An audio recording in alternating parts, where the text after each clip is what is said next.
This beauty right here is a perfect example of how ignoring the simplest things on your car could lead to a total loss.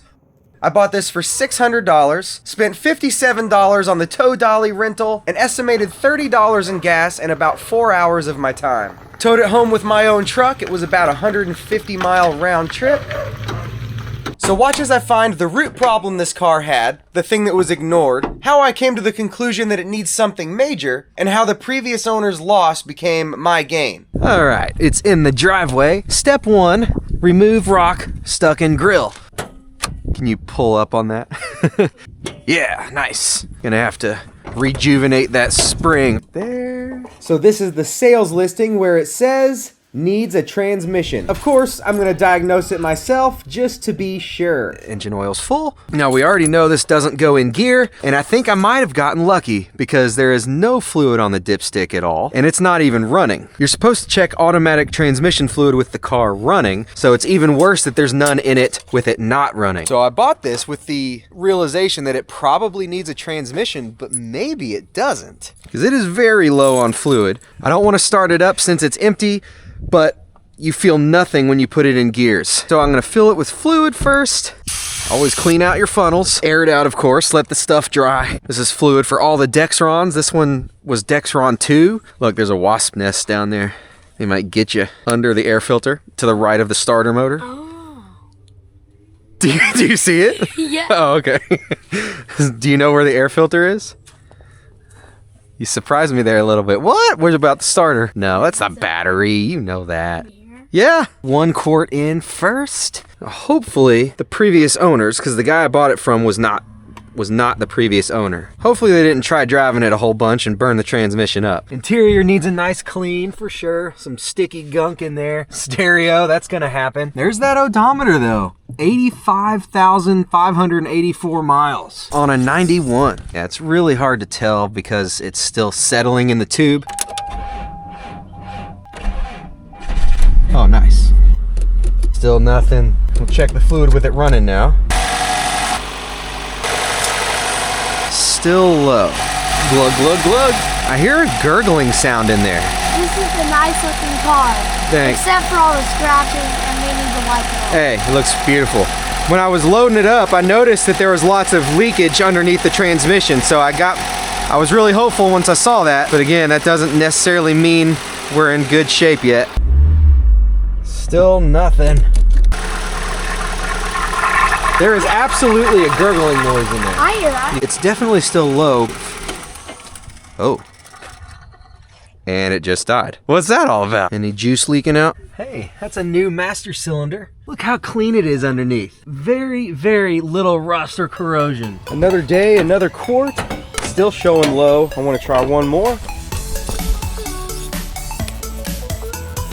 I'm still hopeful because this is roughly a 5 or 6 quart system, so being that it's been low on fluid by at least half capacity, it's a good chance that's the reason it's not going into gear, but it's also a very high probability that if they kept driving it like this, they burned it up. I've had this battery on a trickle charge and a maintainer for 2 days now, and I also saw that this battery's from 2017, 12 of 2017. It's exactly 8 years old.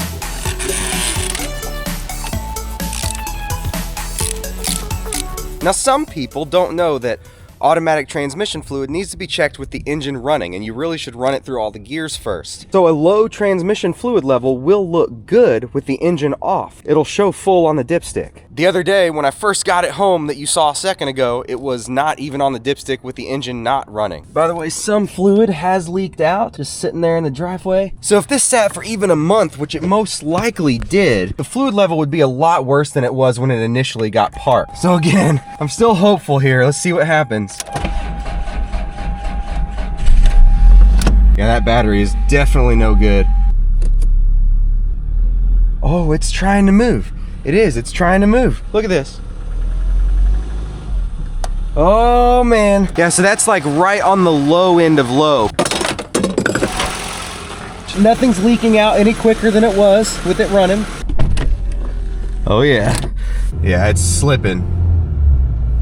It's slipping real bad. I don't want to burn it up any worse because I am going to try to rebuild this, I think. but I might be able to get it into the backyard. Does it work any better in low? Actually, it might. Wait a second, it feels like it's in park when it's in reverse, and in neutral, it's trying to drive forward. In park, it feels like it's trying to drive too. So this is doing all kinds of weird stuff. This is neutral, now it's driving forward, and it's driving forward fine. This is even uphill. And it just died when I put it in drive. It's trying to pull the car forward with the starter. So I have to look at the linkage and get my truck out of the way. Battery is completely toasted. My main goal right now is to just get it out of the driveway so I can get it right in front of my shop where I can work on it a little more. I have a feeling there's a bad bushing or something, maybe the whole cable, under the shifter. I also really want to rinse all the salt off of it, but I can't exactly do that right now. It seems it's been kept up on its oil changes. We're moving. So I was a full-time auto tech for 7 or 8 years. And before and after that, I probably have a combined 10 to 15 years of side jobs. I also got my certificates at a technical college for something like automotive sciences. It was basically auto repair. And with all that time, I have very little knowledge and experience inside an automatic transmission. So my first thought in this stage of my diagnostic process was that either there's a problem with the shifter cable or the manual control valve inside the valve body wasn't directly syncing with the cable. Basically that it's hydraulically stuck in drive even though you're moving the shifter, and all that's doing is letting the car start because it's properly positioned on the neutral safety switch and it's engaging the parking pawl. But after quite a bit of research, it does look like this is a common issue for transmission failure.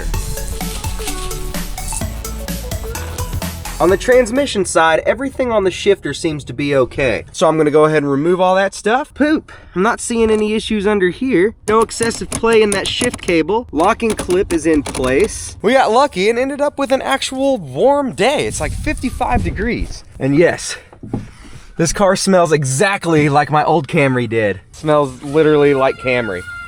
If you said, what's Camry smell like? This. Why does it smell like that? It's Camry, dude. So we've determined it needs a transmission rebuild, at least most likely, and I kind of wanted to do it anyway, because I never have. But first, it needs to be washed before I roll it into the shop. Yeah, it reaches the whole way.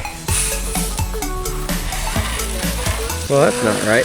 Probably just that loose screw. All right, that's better. Step back.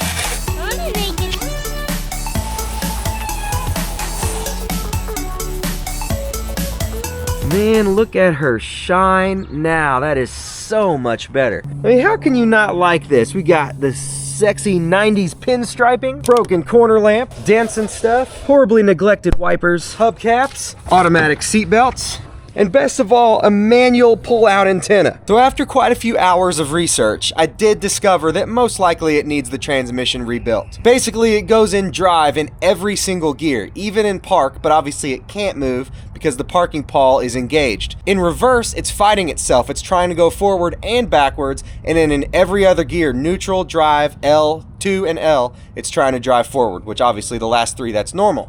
Sup? Basically, the most likely cause is the forward clutch inside the transmission is welded shut, welded together from being low on fluid and them driving it anyway. In the back of my mind, I was almost hoping for a bad transmission anyway because I think it would make a fun video for one, and it'll be a sense of accomplishment. I also know that there is a big risk that I'll screw it up or that it won't be worth it once I see what's broken. Maybe there's other worn out components inside. That looks so much better. I'm gonna let it dry a bit and then I'm gonna start it up, let it run so that some water can evaporate. I do have to make room for it right here. That's gonna take some work.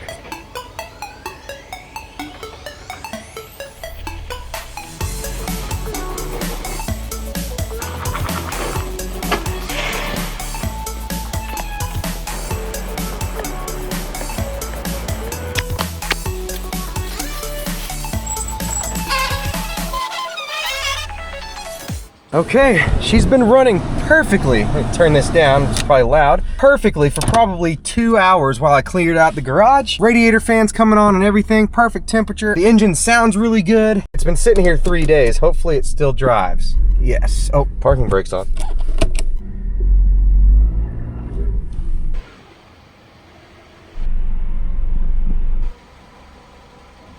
plenty of room. Get an oil pan underneath it so I don't stain my floors. I got the car vacuumed out. Its console all cleaned up, no more sticky gunk. The car has newish tires. The previous owner either ignored or didn't know about the transmission fluid leak, which ultimately led them to lose their car. Assuming they knew that this had an issue, at least before it got really bad, if they had just spent, depending on where you bring it, $100 to $300 to fix the leaking transpan gasket, well, they'd still be driving this thing. Don't let that stuff go, because it could end up costing you your car and giving someone else like me a sweet ride. That's how much fluid's leaked out in maybe 5 or 6 days. That's a pretty excessive leak. Hopefully this interests you. If you'd like to follow this project along with other auto and home projects, subscribe to the channel, hit the like button. Even if my transmission rebuild fails, which is definitely possible, I'm still gonna get this car running with another unit, somehow. Something's gonna happen. I am super excited to get this thing going and making exciting, entertaining videos for you to watch.